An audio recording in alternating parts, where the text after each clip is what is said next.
Good morning, Radiant. Student, class 12. Today we are discussing some important item of income and expenditure account. In the last video, कुछ item के बारे में already discuss किया जा चुका है, ठीक है, जैसे वो एंट्रेंस फ़ी हो, गवर्नमेंट ग्रांट हो, तो उन सारी चीज़ों के बारे में डिस्कस किया जा चुका है। लाइफ मेंबरशिप के बारे में डिस्कस किया जा चुका है, डोनेशन के बारे में डिस्कस किया जा चुका है।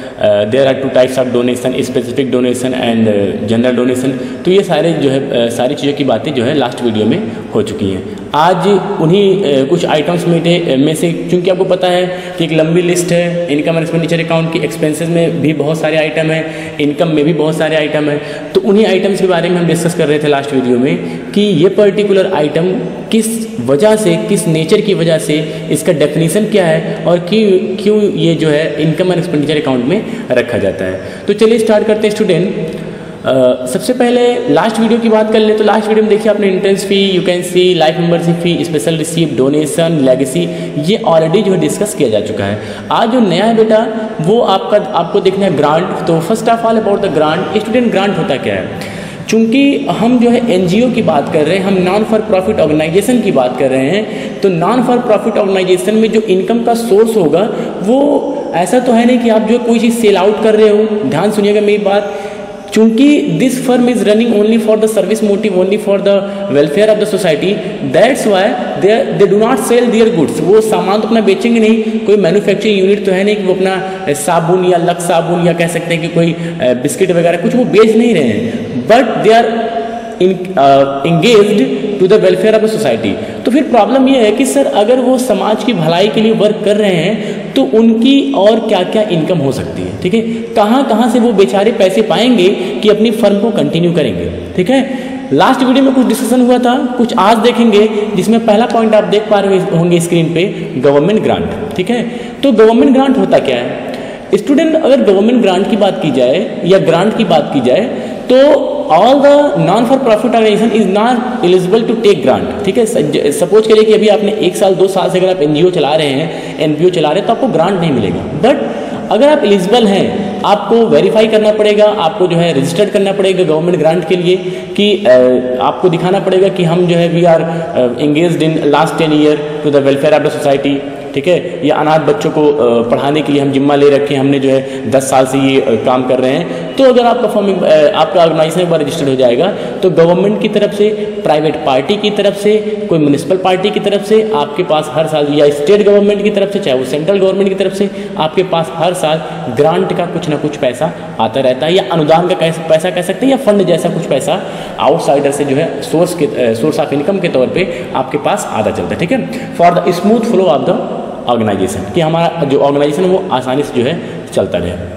तो ग्रांट, चूंकि ग्रांट के बारे में अगर इंफॉर्मेशन देगा तो ग्रांट मैक्सिमम केस में क्या होता है बेटा, ये रेवेन्यू नेचर का ही माना जाता है। Because if you are registered, किसी भी आप गवर्नमेंट संस्था में अगर आप रजिस्टर करवा देते हैं तो ग्रांट का पैसा या फंड का पैसा हर साल कुछ ना कुछ मिलता ही रहता है। तो ये उम्मीद की जाती है कि that amount can be expect in every year, that's why it will be put credit side of the income and expenditure account because it is treated as a revenue income, ठीक है। But if there is no information about the grant, it is revenue. But if the grant and there is bracket में लिखा है कि that grant is only for the specific purpose, means government or a municipal party or you can say कि state government given some amount, some fund as a grant to you for the specific purpose, then that grant will be shown liability side of the balance sheet. But 90% cases में income and expenditure account के income side में इसे रखा जाएगा, ठीक है। Sale of old sports material. अब sale of old sports material, ये देखिए ग्रांट आपका हो चुका है, सॉरी, हाँ बेटा, ग्रांट आपका ऑलरेडी हो चुका है। नेक्स्ट आपका sale of old sports material, ठीक है। ओल्ड स्पोर्ट्स मटेरियल क्या होते हैं स्टूडेंट? अगर मैं ओल्ड स्पोर्ट्स मटेरियल की बात करूं तो ओल्ड स्पोर्ट्स मटेरियल का मतलब सपोज दैट कि आप जो है किसी क्रिकेट या किसी टूर्नामेंट को कराते थे, तो टूर्नामेंट को कराने के बाद आपके पास चाहे वो बैट हो या बॉल हो या स्पोर्ट्स किट हो, तो स्पोर्ट्स किट जो होते हैं वो कुछ दिन बाद वो जो है ख़राब हो जाते हैं, ठीक है, या यूज करने के बाद ख़राब हो जाते हैं, या ऐसी कोई संस्था जहाँ पे चीज़ें सामान आती हैं वो कुछ दिन बाद जो है वो यूजलेस हो जाती हैं, तो ये सेल ऑफ स्पोर्ट्स मटेरियल जो होंगे वो अगर बिकेगा तो वो भी आपका रेवेन्यू इनकम बोला जाएगा। अब देखिए, मैं स्पोर्ट्स मटेरियल के बिकने की बात कर रहा हूँ, असेट्स के बिकने की बात नहीं कर रहा हूँ, ये ध्यान से समझिएगा। Sports material means the item which are use in every year and can be sell out in every year.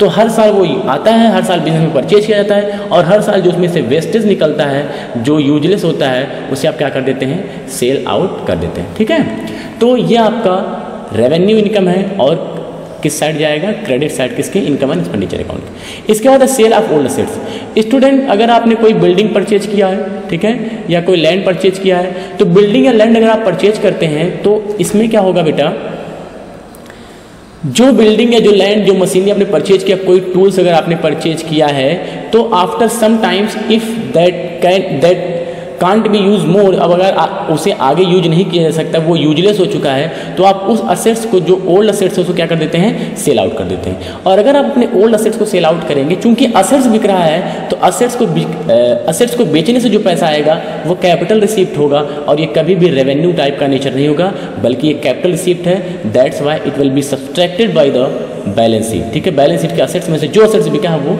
वहाँ से माइनस हो जाएगा।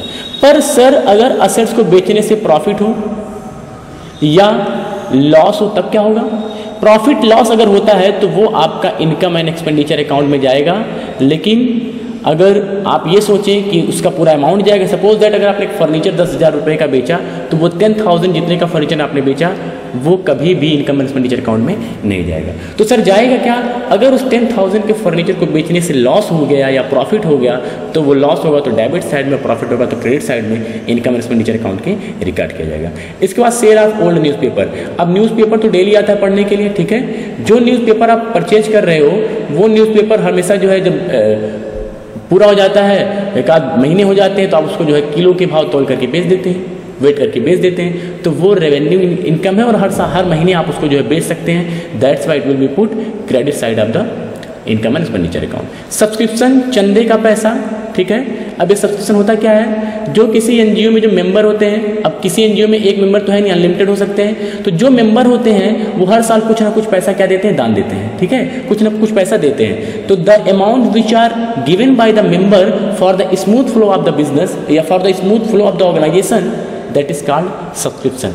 लिसन स्टूडेंट, चूंकि ये एनजीओ, ये पर्टिकुलर एनपीओ मेंबर के द्वारा ही चलाया जा रहा है और मेंबर के ही भरोसे है कि भैया देखो ग्रांट डोनेशन ये तो बाद में आएगा, पहले जो मेंबर है वो तो हमेशा हर साल पैसे देंगे, हर महीने पैसे देंगे, जैसे उनकी बात हुई है, तो ये आप उसको जो है रेवेन्यू इनकम बोलेंगे कि भैया इनके बिना दिए कभी काम नहीं चलेगा। तो subscription is our income that will be put credit side the income and expenditure account. अब होनोरेरियम में क्या है कि कोई स्पेशल स्किल, सपोज दैट कि आपके यहाँ जो है कोई फंक्शन है, कुछ भी है, या आपके यहाँ अनाथ बच्चे हैं, उनको बच्चों को बुला करके किसी टीचर से या किसी मोटिवेटर से मोटिवेट करा दिया, तो उस टीचर, उस मोटिवेटर के पास जो स्पेशल स्किल है, for that skill you have to pay some amount, means one time payment जो आप करते हैं, दैट इज कॉल्ड होनोरेरियम। यही बेटा होनोरेरियम फाइनेंशियल जो हम पढ़ते थे क्लास 11th में, वहाँ इसी होनोरेरियम को बोला जाता था remuneration. Here it will be treated as a honorarium. Next है रेवेन्यू एक्सपेंसेस। एक बिजनेस में रेवेन्यू एक्सपेंसेस क्या हो सकते हैं? अगर एनपीओ की बात करें तो रेवेन्यू एक्सपेंसेस क्या हो सकते हैं? अगर आप सैलरी देते हैं, सैलरी, अगर आप रेंट देते हैं तो रेंट, अगर आप इंटरेस्ट ऑन लोन देते हैं तो interest on loan, that will be as a revenue expenses, ठीक है। नेक्स्ट स्लाइड पे बात करते हैं रेवेन्यू रिसीप्ट। अब बेटा ये रेवेन्यू रिसीप्ट क्या होती है? एक पर्टिकुलर एनजीओ में जो रेवेन्यू रिसीप्ट होती है वो ये माना जाता है कि that receiving can be expect in every year, in every month, तो ये आपका रखा जाएगा इनकम एंड एक्सपेंडिचर अकाउंट के क्रेडिट साइड में। अब ऐसे कौन से, सपोज दैट कि अगर आपने कहीं पे पैसा इन्वेस्ट कर रखा है तो वहाँ से आने वाला ब्याज, इंटरेस्ट ऑन डिपॉजिट, अगर आपने कोई पैसा बैंक में रखा है तो वहाँ से डिपॉजिट जो आएगा, इंटरेस्ट ऑन डिपॉजिट, अगर आपने कहीं पे शेयर वेयर में पैसा लगा रखा है तो आने वाला डिविडेंड का पैसा। अब आप आगे देखेंगे शेयर वाली चैप्टर में कि डिविडेंड क्या होता है। और कहाँ से हो सकता है? अगर आपने अपने मकान का कुछ हिस्सा किराए पर दे रखा है तो वहाँ से आने वाला रेंट, और भी तरीके के जो है रेवेन्यू इनकम पॉसिबल है। सब्सक्रिप्शन तो जानते हैं सबसे मेन पॉइंट होता है सब्सक्रिप्शन। इसके बाद है कैपिटल एक्सपेंडिचर। कैपिटल एक्सपेंडिचर का इंपॉर्टेंट आइटम में इसलिए रखा गया कि मैं आपको बताना चाहता हूँ कि इनकम एंड एक्सपेंडिचर में कैपिटल एक्सपेंसेस कभी भी रिकॉर्ड नहीं किए जाते हैं, ठीक है। रीजन क्या है? Because capital expenses increase the value of fixed assets and the item the transaction which increase the value of fixed assets it will be treated in as a balance sheet, not in the PL account, और you can say not in the income and expenditure account. इसके बाद 15 पे आप पढ़ेंगे cost of consumed goods. ये क्या है कि सर जितना हम सामान परचेज करके लाते हैं, ठीक है, जो भी सामान हम परचेज करके लाते हैं ये पर्टिकुलर सामान तो हमारा हर साल यूज होता नहीं है। सपोज दैट कि स्पोर्ट्स मटेरियल आपने 10,000 का परचेज किया और पिछले साल का 5,000 था, तो कितना हो गया टोटल? सर टोटल हो गया 15,000। लेकिन अगर मैं ये कह दूं कि अभी भी जो क्लोजिंग स्टॉक स्पोर्ट्स मटेरियल का वो अभी भी 8,000 है, तो आप कहेंगे कि सर 10,000 हमने परचेज किया, 5,000 ओपनिंग स्टॉक था, तो कुल कितना हो गया 15,000, और 15,000 में अभी भी 8,000 बचा है। इसका मतलब कि सर इस साल जो मटेरियल यूज़ हुआ वो कितना यूज हुआ? 7,000। तो वो जैसे आप goods consume during the year नहीं निकाल देते COGS, वैसे ही यहाँ पे भी ट्रीटमेंट आप करेंगे। नॉन फॉर प्रॉफिट ऑर्गेनाइजेशन के इनकम एंड एक्सपेंडिचर अकाउंट के डेबिट साइड में रखा जाएगा एक्सपेंस मान करके to cost of goods consume. How it will be calculated? Opening stock plus purchases minus closing stock, वैसे इसका ट्रीटमेंट आपको देखना है। ओके स्टूडेंट्स, तो that is your homework, you will write in your copy. तो fill in the blank है, आप इसको जो है कर सकते हैं, ठीक है। कोई प्रॉब्लम आएगी तो आप हमसे जो है कॉन्टेक्ट करके पूछ लीजिएगा। Okay student, that is enough for today. Thank you, have a nice day.